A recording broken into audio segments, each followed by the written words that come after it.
Hi, this is Cristina and Carmen. And this is another episode of Spooky Tales, the podcast for all things spooky, myths, legends, true crime in Latin America. And today, just spooky stories. Time got past me. Wow, you said you were going to do more. I did. And then that was my bad. Mm-hmm. But one day we'll be back to normal. Yeah. As we always say. Mm-hmm. Okay, if you're not a Patreon member, you didn't hear me trying to decide what movie to go watch. Everyone else will have helped me decide by the time this is out. But we do have a listener story before we get to our topics. And if you have a story that you want to send us, you can email at spookytales@gmail.com. You can call the Spooky Hotline. The number is in the show notes. You can submit it on Discord, send it via DM on any of our socials, leave it as a comment. Any of those are fine. We love receiving them. And we're actually going to listen to one today. Woohoo! I finally pulled up the voicemails, the Spooky Hotline. Hola, Spooky Tales. Me llamo Kyle. Soy un fotógrafo y estoy güero. Lo siento. Y soy de Arlington. That's where the story takes place today. I always had spooky stuff happen to me.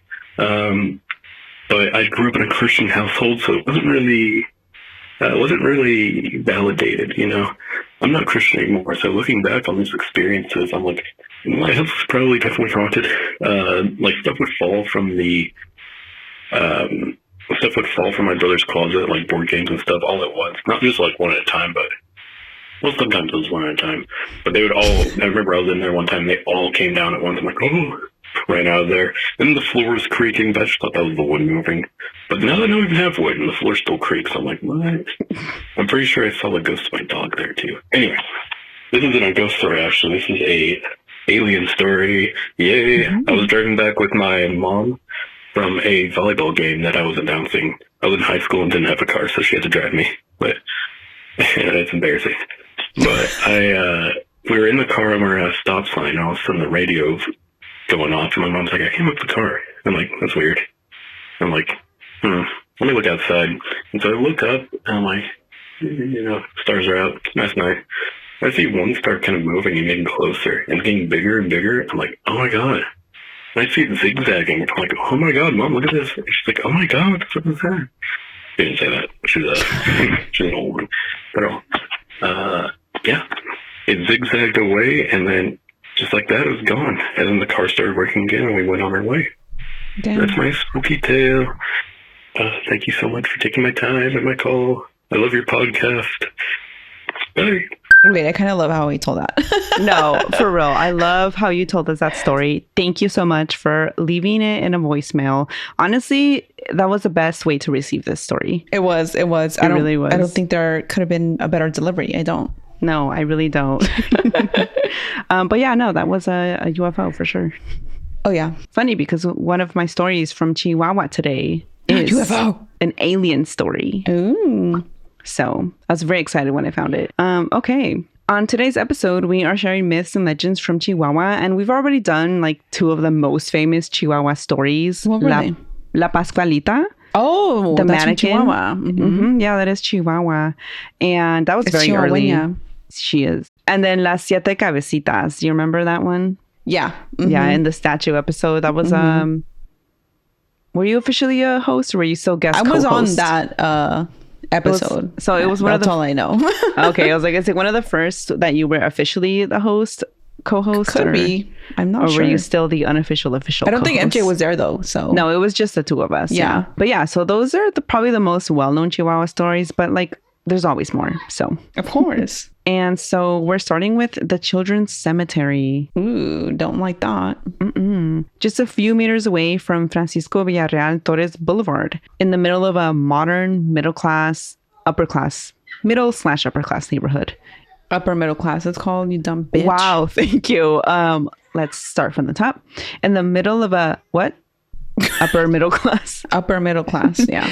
In the middle of an upper middle class neighborhood in Ciudad Juárez, there's a super haunted cemetery known as el Panteon de los Ninos. Mm-hmm. Its real name is el Panteon Senecu, and it dates back to just before the Mexican Revolution.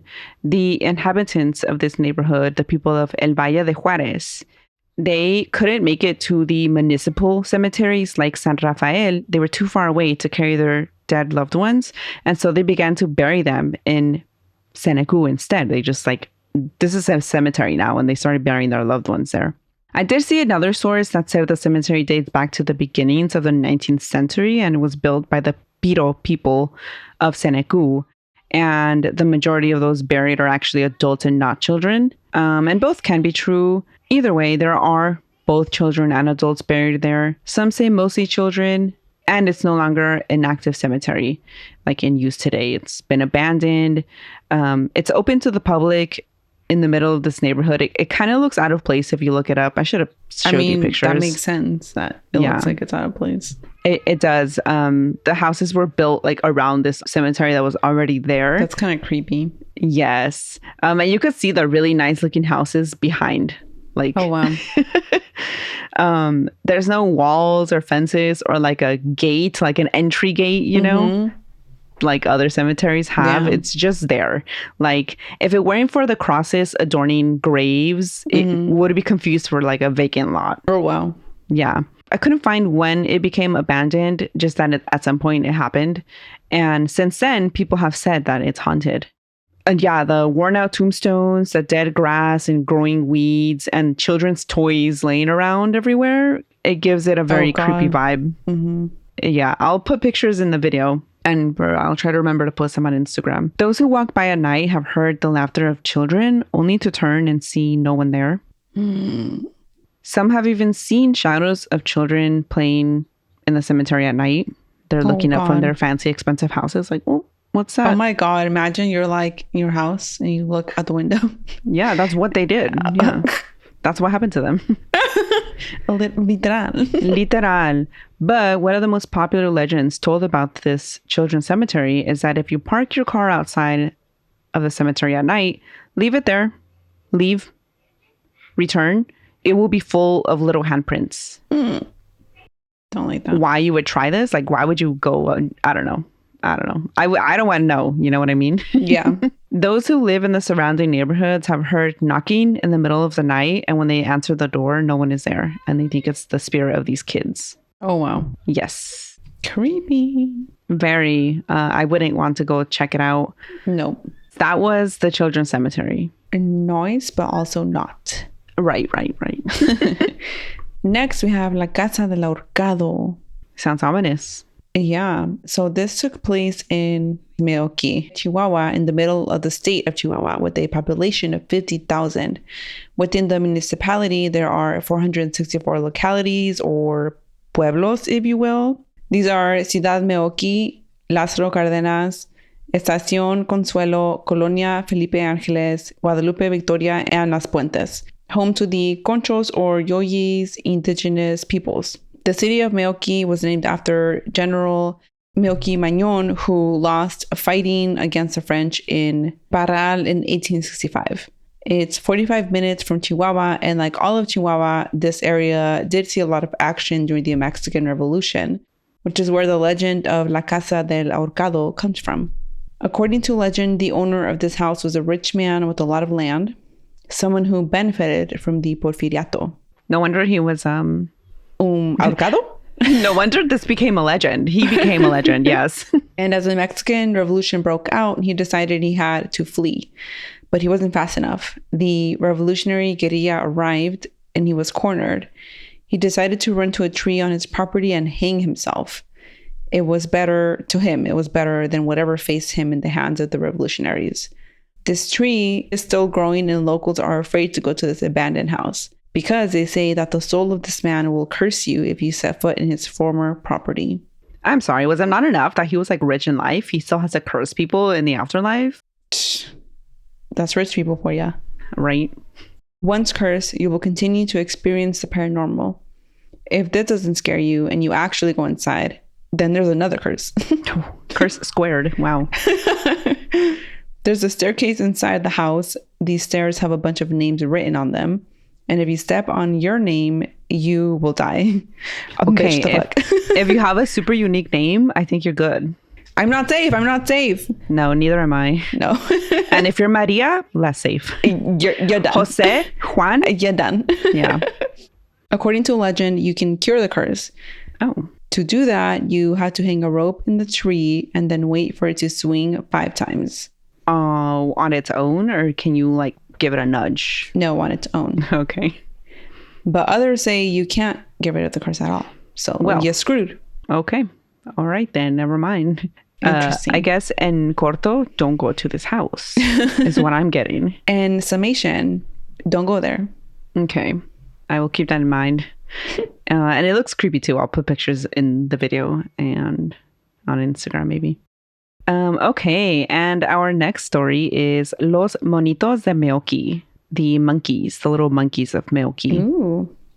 So yeah, the tree of the hanged man, that's not all that's in Meoqui, because there's another story here that was very popular. On October 27th, 1987, 4 children were playing in a patio of a house located on the street Francisco y Madero in La Colonia Barrio Nuevo.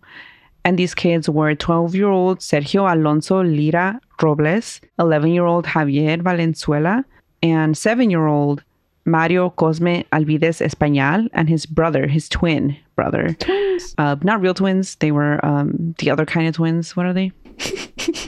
Fraternal. Yes, thank you. You didn't even say it. I'm like, fraternal. Yes, thank you. Yes, they were fraternal twins. So his brother was William Cosme Alvides Español, and both were 7, of course. William went by Willie. On that day, they saw a red light and then 7 little beings. Oh, sorry, I think there are 5 little beings, and I wrote, nope, they're 4 little beings. Anyway, on that day, they saw a red light, and then they saw these 4 little beings come out from holes on the ground. And when they saw the red light, they felt numb, and they wanted to run, but they couldn't move. Oh my God. One of these kids fainted, and the rest were about to run. They were about to leave the fainted kid there. Like, I You're got on to. your own. Mm-hmm. Yeah, you're on your own. But they heard the monitos, the little things, the little beings, tell them not to run. And then they ran anyway. But they paused momentarily to listen to these creatures. Mario and Willie told their parents what had happened when they got home. And of course, the parents didn't believe them. But then more and more similar reports were coming from the children of Meoqui. And these monitos were described to be 15 centimeters tall. What is that like? Like a Smurf? Maybe. I'm just guessing. Well, 12 centimeters is a foot. So Yeah. So, okay. Like, something like this. Smurf-like. Yeah, Smurf-sized. They were gray, though, not blue. They had skinny arms and legs. And I guess they were just skinny altogether because their bodies were skinny, too. So, yeah, they were just these little sticks with huge heads. Oh, wow. Yeah. And they had big red eyes, line for a nose, and like no lips, just what seemed like a slot for a mouth. Okay. Yeah. We could probably draw this because I couldn't find pictures of the kids' drawings, but we'll try to draw it and we'll put our attempt at this on screen. I'm drawing it right now. You're drawing it right now. Perfect. Describe. Skinny arms, huge heads. They have 3 fingers on each hand. Do they have long arms? Skinny arms. Yeah, just skinny arms. I don't know how long they are. Are you ready? Let's see it. Yeah. All right. That's what the kids saw. Exactly that right there. Beautiful masterpiece there. Yeah, I love it. So yeah, that's what they saw. Some of these beings, actually, now I'm starting to think there might have been 7 of them. They saw some of them. How many are there? I'm not sure anymore. 4 to 7. 4 to 7, actually, yeah. Some of them had blonde patches of hair. Others were bald. And they had a big red circle on their chest. And these beings also had the ability to turn invisible when anyone tried to take a picture of them. What? And they could speak perfect Spanish, so... Okay. The monitos told the children that they were on Earth to study its people and that they liked the climate in Meoqui. I don't know what the weather is like there, but these little monitos liked it. The beings told the children their names. They were... Sorry, this killed me. Okay. Their names were Hugo, Pancho, Gaspar, Edgar, and Crispin. Where did they get these names from? I feel like they spent some time in Mexico and then they were like, I want to be Pancho. I want to be Hugo. Crispin, I think they were in El Salvador. No, you're right. Maybe they were, yeah. But this is what they said their names were. And wow. I love it. I love it. I especially love Crispin. Yeah, me too. The children also described the monitos as having difficulty walking, like their legs were rigid and with 3 fingers on each hand. And the kids saw or encountered these monitos several times. And through these times, they said that they never experienced lost time like others who have had like alleged alien encounters have said happens with the lost time. Eventually, newspapers of the time got a wind of the story the kids were saying and of the drawing they made depicting these monitos. And so they went into town to investigate, and they were like reporting everything. And so eventually like a bunch of reporters like all over the world. So yeah, there was like people from all over the world like resharing this story. But these initial investigators figured that the kids were lying, especially because there was no lost time. And they were like, no, this isn't like other alien stories. We don't believe you. But then more people reported seeing the strange red lights in the sky. And then other kids kept saying that they were seeing the same things, these monitos. And the original 4 kids that had seen these things said that at the end of November 1987, the monitos went to them and told them that they were leaving, but that they would return later to continue their studies of planet Earth. And then the inhabitants of Meoqui, they started saying that NASA was sending people to Meoqui, which then spread like wildfire, and people kept reporting a sudden surge of gringos in trucks in the pueblo. Oh my God. And to them, this could only be NASA. No one else would be there in trucks. Like, yeah, all these white people in trucks, automatically NASA. A reporter for El Heraldo de Chihuahua, who initially was the first one to arrive to Meoqui and talk to these kids, and he's the one who was like, no, this isn't true. He was interviewed in 2009 about this. He's like, aliens don't act like this. This isn't true. He was like, I'm just doing my job, but I never saw anything myself. And he told the interviewee he saw no evidence that the monitos ever existed. The only picture he was ever able to get were the pictures of the holes in the ground that the kids supposedly saw the alien creatures emerge from. And he believed that this was just the kids' stories running wild or mass hysteria. And he never saw trucks, a surge of gringos in trucks, nor did he believe that NASA would go and investigate this. He's like, why would they go? And then he was like, I wasn't purposely spreading this story. It's just that they told me to go investigate, and I was reporting. Yeah, I did. I went and I was reporting what I was being told, but I never believed it. The kids are saying this. Yeah. And then another witness named Diana, who was friends with Willie, she came forward and she said that one time Willie took her to go see the monitos, and that one of the monitos had bit Willie. And so then they went to the clinic, and the doctor there told them it was like a spider bite or something. Others believe that what the kids saw were actually frogs. And then their imaginations ran wild. And especially because it had been raining for several days in a row. And I guess that brings frogs out. I don't know. I don't know anything about frogs. I'm not a frog expert. Yeah. This is just what the source said. Either way, Meoqui has become a tourist destination because of this story. And they have this event where you can go and paint like a ceramic monito. And they called it something like Paint the Monito. And then you see all these little painted monitos all over Meoqui. But do they look like this?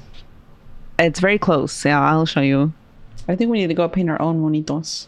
You know what? I think you're right. Yeah, you'll see these painted monitos all over Meoqui. And so like there was another resurgence of this legend because one of the witnesses wound up dead in his home in the like late 2000s, I want to say. What? And it was Willie. He didn't live in Meoqui anymore, but when he was found, there was cuts all over him, like Really? surgical lines. Yeah, not super deep, like just a bunch of straight lines that were strange to people.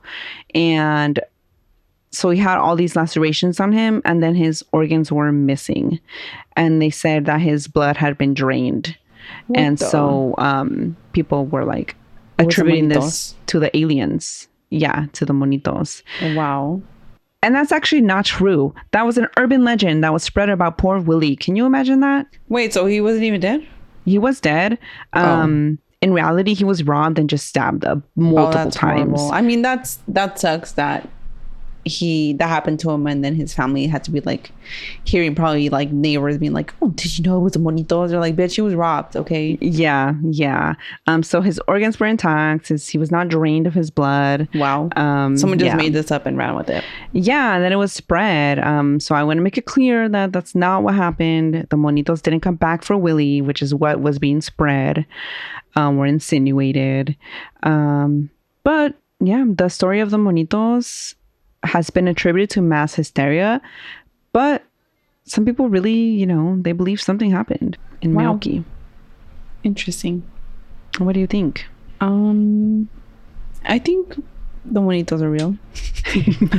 I don't think they came back for Willie, but I'll believe in the Monitos. I don't think that. Yeah, I believe in Hugo, Pancho, Crispin.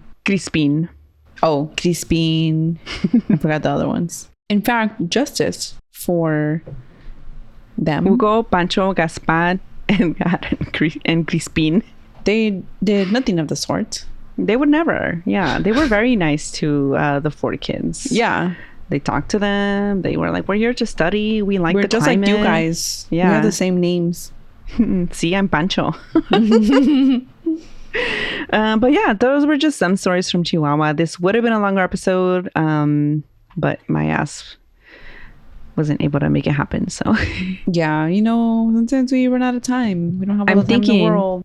I'm thinking though of doing a Chihuahua part 2 because there's still way more stories, and then we'll also do a case because there's also unfortunately so many true crime cases from Chihuahua. So we can do both. For next episode. We'll rearrange our schedule a little bit. Y'all, we are planners now. We are organized girlies. We have a schedule. We have planned topics up until mid-March. Can you believe that? That's huge for us. No, it's huge because sadly what almost always happens is the 2 days before we're like, do we have notes? Oh my God. Scrambling. Yeah. And then once in a while we'll be like, let's do these set of notes.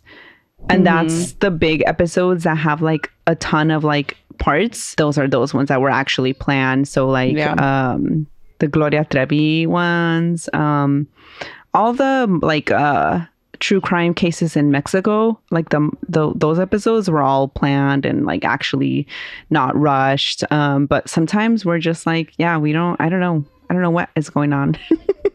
But no, this year we're gonna be organized. So yeah. Okay, let's take a little break here, and then we'll come back with spooky recommendations. And we're back.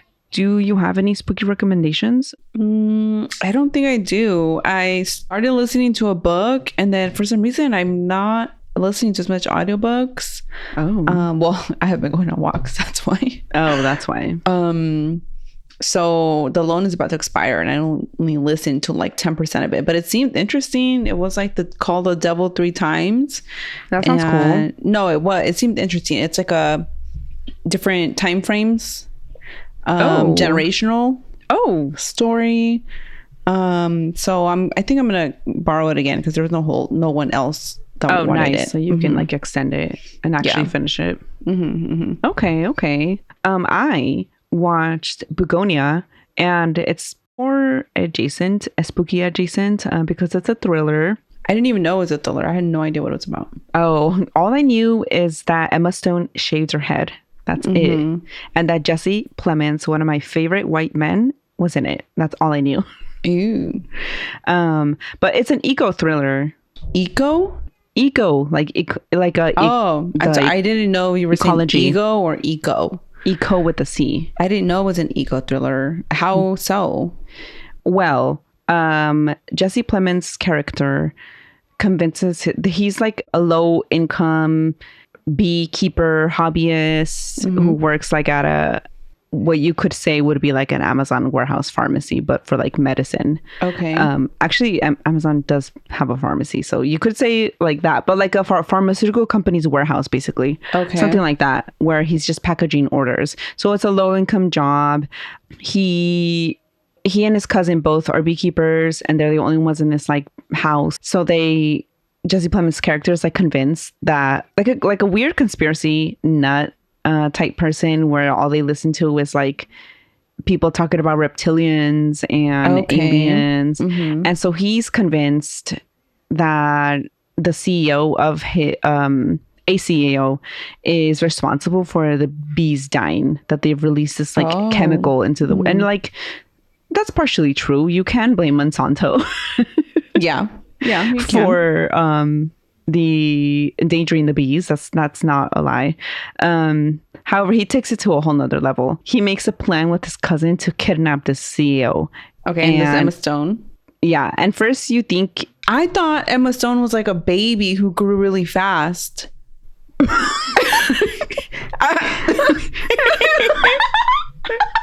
That's not what this is about. Bitch, and I thought Mark Ruffalo. I thought Mark Ruffalo. He's not even in the movie. Are you talking about Bugonia? Yeah. What movie am I talking about? Okay, what the fuck? She thought she was Benjamin Button, but reverse. Yeah, there's a movie I thought where she is. Oh shoot! Do you know what I'm talking about? You're talking about Poor Things. Oh my god! This whole time I thought that was Bugonia, and that's why I didn't want to watch because she was a weirdo in that movie, and I can't watch that. That's why when you said it was a thriller, I was like, "That's a thriller." Yeah, that's Emma Stone, Margaret Qualley, William Dafoe, Mark Ruffalo. You're talking about Poor Things. Oh my god! Same director. That I didn't know, but okay, now it makes more sense why I was confused. Though. Wow. And so Jesse Plemons is not in Bugonia. I mean, in Poor Things. He's not in Poor Things. He is in Bugonia. Yeah. And Emma Stone is not a baby. She's a CEO. This whole time, I thought... And I was like, I thought that was set like in a weird time, like the other one, Poor Things. Like, I was like, what do you mean a corporation, a CEO person? Yeah, they're just so weird in that movie. This can't be right. No. And so, yeah, they kidnap her because they blame her for the conditions. Okay, well, now I'm interested. Yeah. Now I'm going to watch it. Like I kept telling you, I'm pretty sure you will like Bugonia. And I was like, no, she's an alien. She's a baby alien. I'm not going to spoil more than that to everyone else. But so, yeah, I had a great time watching it. I do feel like this would have been a fun movie in the theaters just because the soundtrack, the sound design is so fun.